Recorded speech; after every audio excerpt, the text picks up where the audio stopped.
Bonjour à tous. J'avais envie de vous faire une petite capsule vidéo assez rapide qui annoncera d'autres capsules sur un thème similaire, je pense. Je verrai en fonction des réactions que vous aurez ou des questions que vous poserez à l'issue de cette petite capsule. Je voulais parler de l'hypersensibilité. Je vois de plus en plus que c'est vraiment en train de devenir, au fil des années et encore plus avec le Covid, un espèce de thème à la mode. Il y a des stages, il y a une préoccupation de plus en plus grande tournée vers les gens qui subissent et souffrent de leur hypersensibilité. Et je me faisais la remarque en voyant un petit peu toutes ces offres qui fleurissent que j'ai des choses à dire moi aussi sur le sujet. Peut-être un peu à rebours d'ailleurs de ce qui peut se partager dans les stages. Et j'ai des choses à dire dans le sens où je suis une hypersensible qui s'est à peu près stabilisée en une dizaine d'années.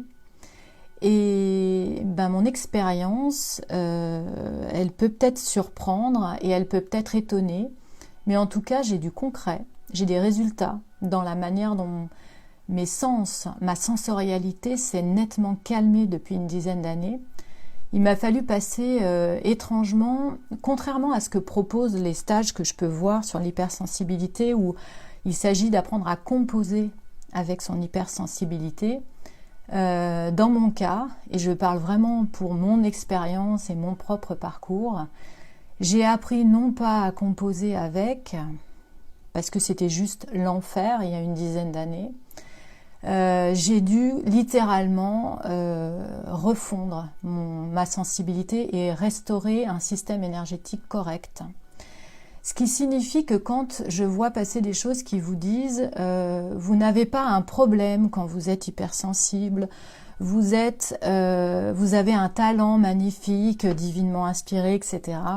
Quand je vois passer des choses comme ça, il y a vraiment une part de moi qui regarde ça et qui dit mais c'est du marketing. Et c'est du foutage de gueule, parce que la réalité qui va faire que on peut basculer un système énergétique hypersensible vers un système un petit peu plus soft, même si on n'atteint jamais une espèce de normalité, c'est-à-dire qu'on ne perdra jamais nos talents nos talents de sixième sens, septième, huitième. On peut en avoir plein. Dans mon cas, j'en ai vraiment beaucoup des sens en dehors de la sensorialité classique. En fait, le chemin qui permet de non pas composer avec, mais littéralement revoir la structure et cesser de souffrir de ça en ayant une autre structure, c'est un chemin de responsabilité. Et ça, on vous le vend pas quand on vous vend des stages où on vous dit vous allez apprendre que vous n'avez pas quelque chose de pathologique, mais juste un superbe talent.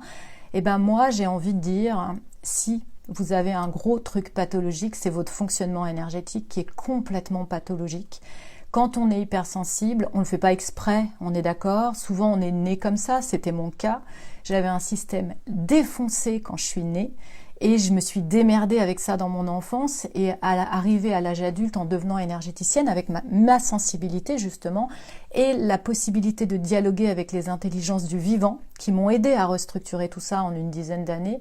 En fait, ce que j'ai fait apparaître, c'est que je fonctionnais involontairement et même familialement parlant, avec une espèce de legs de fonctionnement distordu, mais de manière totalement pathologique au niveau énergétique. Et il m'a fallu prendre la responsabilité de ça.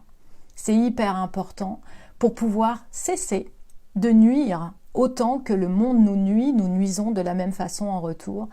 Et cette prise de conscience, en fait, elle a permis l'installation de mon intégrité vibratoire. C'est-à-dire qu'aujourd'hui, mon territoire, il est parfaitement intègre, il est sécure, il est confortable au niveau vibratoire et j'ai plus à m'embêter de tout un tas de phénomènes qui ne viennent juste plus m'embêter parce que mon système, il est scellé, en fait. Il est totalement scellé.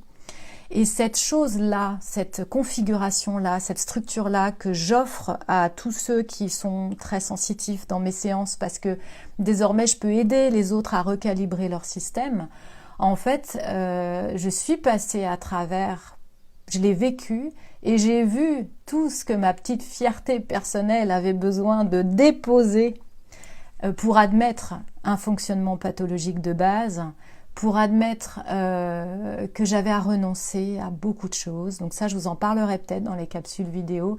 mais aussi à découvrir un autre mode de fonctionnement de la vie. C'est-à-dire que l'hypersensible, il a besoin de se shooter littéralement aux sensations.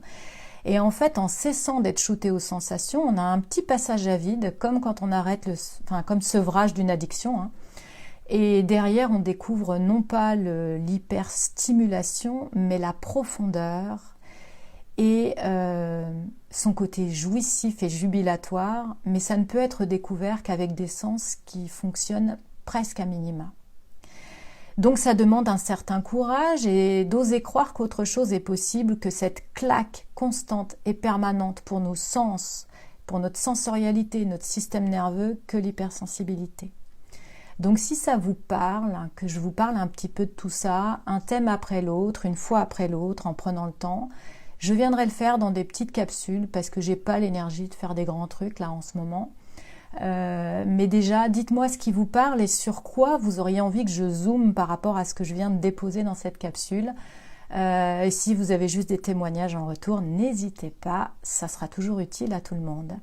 À tout bientôt pour la suite. Salut, salut!